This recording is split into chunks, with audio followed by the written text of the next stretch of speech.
ನಮ್ಮ ತಿಪ್ಟೂರು ದಿನದಿಂದ ದಿನಕ್ಕೆ ಬೆಳೀತಾ ಇರೋದು ನೋಡೋದಕ್ಕೆ ಏನೋ ಒಂಥರ ಖುಷಿ. ಹಾಯ್ ಹಲೋ ಎಲ್ರಿಗೂ ನಮಸ್ಕಾರ, welcome to my mini vlog. ಬೆಳಗ್ಗೆ ಎದ್ದು ಎಲ್ಲ ಕೆಲಸ ಮುಗಿಸ್ಕೊಂಡು ನಾನು ಕೂಡ ಫಟಾಫಟ್ ಅಂತ ರೆಡಿಯಾಗಿ ಸೀದಾ ಕಾಲೇಜ್ ಕಡೆ ಹೋಗೋಣ ಅಂತ ಹೊರಟೆ. ಬಟ್ ಕಾಲೇಜಲ್ಲಿ ನೋಡಿದ್ರೆ ಏನೋ ಒಂಥರ ಖಾಲಿ ಫೀಲಿಂಗು. ಡಿಗ್ರಿನವ್ರು ಆಲ್ರೆಡಿ ರಜೆ ತಗೊಂಡ್ಬಿಟ್ಟಿದ್ದಾರೆ, ಎಕ್ಸಾಮ್ಸ್ ಹತ್ರ ಬರ್ತಾ ಇದೆ. ಹಾಗೇನೆ ಎಲ್ಲ ಡಿಗ್ರಿ ಸ್ಟೂಡೆಂಟ್ಸ್ ಗಳಿಗೂ ಅಡ್ವಾನ್ಸ್ ಆಲ್ ದಿ ಬೆಸ್ಟ್. ಎಲ್ಲರೂ ಕೂಡ ಚೆನ್ನಾಗಿ ಮಾಡಿ ಎಕ್ಸಾಮ್ಸ್ ನ. ಹಾಗೇನೆ ನಮ್ಮ ಫ್ಲೋರ್ ಅಲ್ಲೇ ಬಿಕಾಮ್ನವ್ರು ಇದ್ರು, ಅವ್ರ ಜೊತೆ ನಮ್ಗೊಂದು ಫೋಟೋ ಬೇಕಾಗಿತ್ತು ಎಕ್ಸ್ಟ್ರಾ ಮಾರಲ್ಗೆ ಅಂತ. ಫೋಟೋಸ್ನೆಲ್ಲ ತಗೊಂಡ್ವಿ. ಹಾಗೇನೆ ಅವ್ರದ್ದು ಲಾಸ್ಟ್ ಡೇ ಅಂತ ಮೆಮೊರಿಗೆ ಅಂತ ಏನೇನೋ ಆಕ್ಟಿವಿಟೀಸ್ ಎಲ್ಲ ಮಾಡ್ತಾ ಇದ್ರು, ಚೆನ್ನಾಗಿತ್ತು. ಅದನ್ನೆಲ್ಲ ನೋಡ್ಕೊಂಡು ನಾನು ನಮ್ಮ ಕುಳ್ಳಿ ಮೇಡಮ್ ರಜೆ ಸರ್ವಿಸ್ ಅಲ್ಲಿ ನಮ್ಮ ತಿಪ್ಟೂರಲ್ಲಿ ಹೊಸದಾಗಿ ಓಪನ್ ಆಗಿರೋ ವಿಶಾಲ್ ಮಾರ್ಟಿಗೆ ಅಂತ ಬಂದ್ವಿ. ಈ ಮಾರ್ಟ್ ಇಲ್ಲಿ ಆಗುತ್ತೆ ಅಂತ ಸ್ವಲ್ಪನೂ ಐಡಿಯಾ ಇರ್ಲಿಲ್ಲ.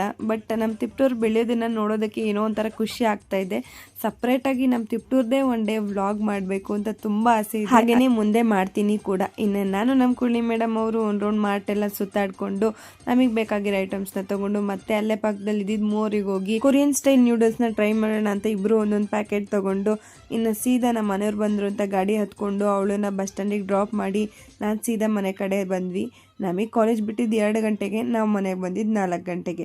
ಇನ್ನು ಮನೆಗೆ ಬಂದು ಸ್ವಲ್ಪ ಹೊತ್ತು ರೆಸ್ಟ್ ಮಾಡಿ ಫ್ರೆಶ್ ಅಪ್ ಆಗಿ ಮಾರ್ಟಿನ ತಂದಿರೋ ಟೀ ಶರ್ಟ್ನೇ ಹಾಕೊಂಡೆ. ಮಧ್ಯಾಹ್ನ ತಂದಿದ್ದ ನ್ಯೂಡಲ್ಸ್ ನ ಹೇಗಾಗ್ಬೋದು ಅಂತ ಟ್ರೈ ಮಾಡೋಣ ಅಂತ ಪ್ಯಾಕೆಟ್ ಎಲ್ಲ ಓಪನ್ ಮಾಡ್ತಾ ಇದ್ದೆ. ನಾರ್ಮಲ್ ನ್ಯೂಡಲ್ಸ್ ಗಿನ ಇದು ಸ್ವಲ್ಪ ಡಿಫ್ರೆಂಟ್ ಇದೆ. ನಾನು ಕೂಡ ಫಸ್ಟ್ ಟೈಮ್ ಟ್ರೈ ಮಾಡ್ತಾ ಇದ್ದು, ಬಟ್ ಹೈ ಎಕ್ಸ್ಪೆಕ್ಟೇಷನ್ ಅಂತೂ ಇತ್ತು. ಇನ್ನ ಪ್ಯಾಕ್ ಮೇಲೆ ಇದ್ದಿದ್ದ ಡೈರೆಕ್ಷನ್ ನೋಡಿ ಅವ್ರು ಯಾವ ತರ ಹೇಳಿದ್ರು ಅದೇ ತರ ಮಾಡ್ತಾ ಇದ್ದೆ. ಪ್ಲೈನ್ ಆಗಿ ತಿನ್ನೋದಕ್ಕೆ ಅಲ್ಪ ಸ್ವಲ್ಪ ಚೆನ್ನಾಗಿತ್ತು. ಒಂದು ಎಕ್ಸ್ಟ್ರಾ ಸ್ಪೈಸಿ ಮಸಾಲ ಅಂತ ಇತ್ತು, ಅದನ್ನ ಮಿಕ್ಸ್ ಮಾಡಿದ್ಮೇಲೆ ನೋಡೋಕೇನೋ ಚೆನ್ನಾಗೇ ಕಾಣಿಸ್ತಾ ಇತ್ತು. ಅದಾದ್ಮೇಲೆ ನಮ್ಮ ಮನೆಯವ್ರು ಒಂದು ಬೈಟ್ ತಗೊಂಡು ಅವ್ರ ರಿಯಾಕ್ಷನ್ ನೋಡಿದ್ಮೇಲೆ ಸುಮ್ಮನಾಗಿದ್ರೆ ಸರಿ ಆಗ್ತಾ ಇತ್ತು. ನಾನು ಕೂಡ ಇರ್ಲಿ ನೋಡೋಣ ಟೇಸ್ಟ್ ಅಂತ ತಿಂದೆ. ಬಟ್ ಸ್ವಲ್ಪ ಅಂದ್ರೆ ಸ್ವಲ್ಪನೂ ಚೆನ್ನಾಗಿರ್ಲಿಲ್ಲ. ಕಾಸು ಕೊಟ್ಟಿದೀವಿ, ವೇಸ್ಟ್ ಮಾಡಬಾರ್ದು ಅಂತ ತಿನ್ಬೇಕು ಅಂತ ಅನ್ಕೊಂಡ್ರು ತಿನ್ನಕ್ಕಂತೂ ನಿಜವಾಗ್ಲೂ ಆಗ್ತಾ ಇರ್ಲಿಲ್ಲ. ನೀವು ಯಾರಾದ್ರೂ ನಂತರ ಟ್ರೈ ಮಾಡಿ ಇದೇ ಎಕ್ಸ್ಪೀರಿಯನ್ಸ್ ಆಗಿದ್ರೆ ಕಮೆಂಟ್ ಮಾಡಿ ಹೇಳಿ. ಈ ವ್ಲಾಗ್ ಇಷ್ಟ ಲೈಕ್ ಮಾಡಿ, ನನ್ನ ಪೇಜ್ನ ಫಾಲೋ ಮಾಡ್ಕೊಳ್ಳೋದು ಮರಿಬೇಡಿ.